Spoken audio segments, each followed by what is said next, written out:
Ugh. Look what the cat dragged in. Link below. Yes, that's right. Anthony Charles Lyndon Blair has emerged into the daylight to give a speech to Open Britain.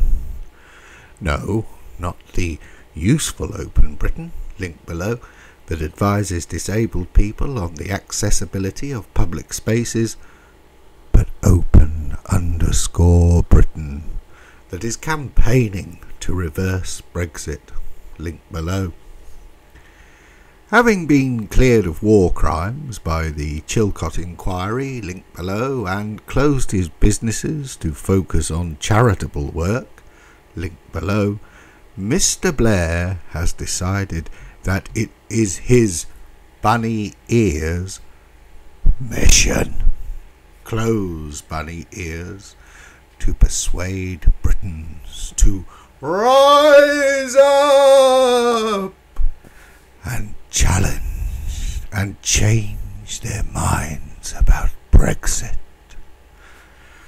Of course, to anyone who has been following this new version of the Focus plot, link below, the plan is to paint Theresa May as Neville Chamberlain, provoke a war with Russia or Germany, doesn't really matter, bring back Blair as Churchill, in order for the bankers and billionaires bankrolling him to cash in on the riches in Ukraine George Soros promised them all.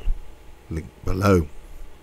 The last outing Blair made from his crypt was when he went to meet the EU President Jean-Claude Juncker, link below, to hold personal talks about his views on Brexit. And unsurprisingly, since that meeting, the EU have resurrected the tired old meme about Churchill and how he would have voted Remain. Link below. Yes, Churchill was in favour of a proto-version of the EU. He was also in favour of castrating all the Germans. But no matter. I'm sure all this talk of Churchill means something to somebody. Still, Open_Britain, not the useful website for disabled people, has an interesting property portfolio, linked below, all linked to offshore tax havens. I am slightly more interested in this term, rise up. As if you remember, throughout the Blair years, he was forever promising referendums on Europe and forever not holding them because he knew he would lose. Blair was also rather keen on joining the Euro, going so far as to set up a group of policy wonks to railroad the currency onto an unwilling nation, until Gordon Brown offered a fudge solution with his 5 tests, or however many there were. Not that it matters, as it was never going to happen. And the reason it wasn't going to happen was simple. The Labour Party were split on the issue of Europe. They always have been, and they always will be. And despite the endless spin from Blair and his gang, they were never going to vote for it.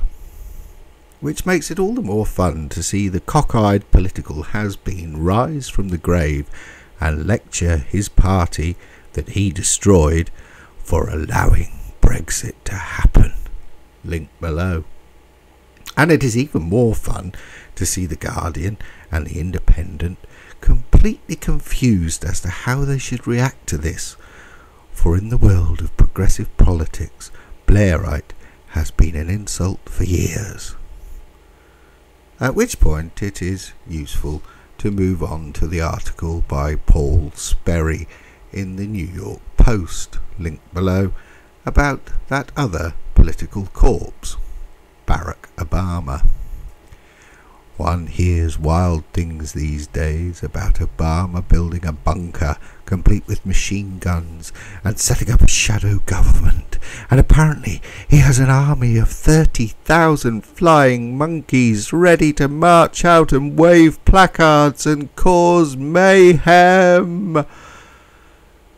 There is much talk of uprisings and civil wars and how Obama is going to form a junta and all the rest of it. And maybe he will, and maybe he won't.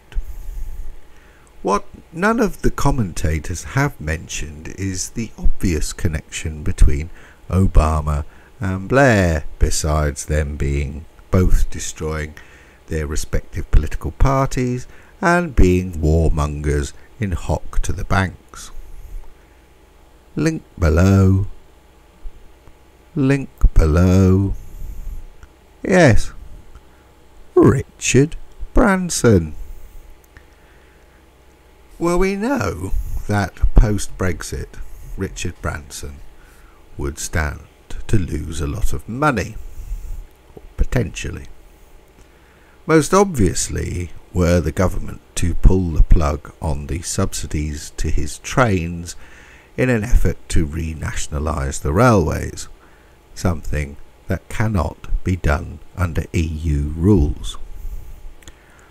Quite why he doesn't like Donald Trump, link below, and what he stands to lose in America from a Trump presidency is less clear. I suspect Mr. Branson is acting as the front man, which has been his style throughout his career, and maybe it has something to do with this. Link below. And it was at the Clinton Global Initiative that airline mogul Richard Branson made his flashy pledge to spend billions solving climate change. Almost a decade later, we're still waiting while Virgin Airlines keeps expanding. I'm sure someone knows, but it is certainly something to keep an eye on.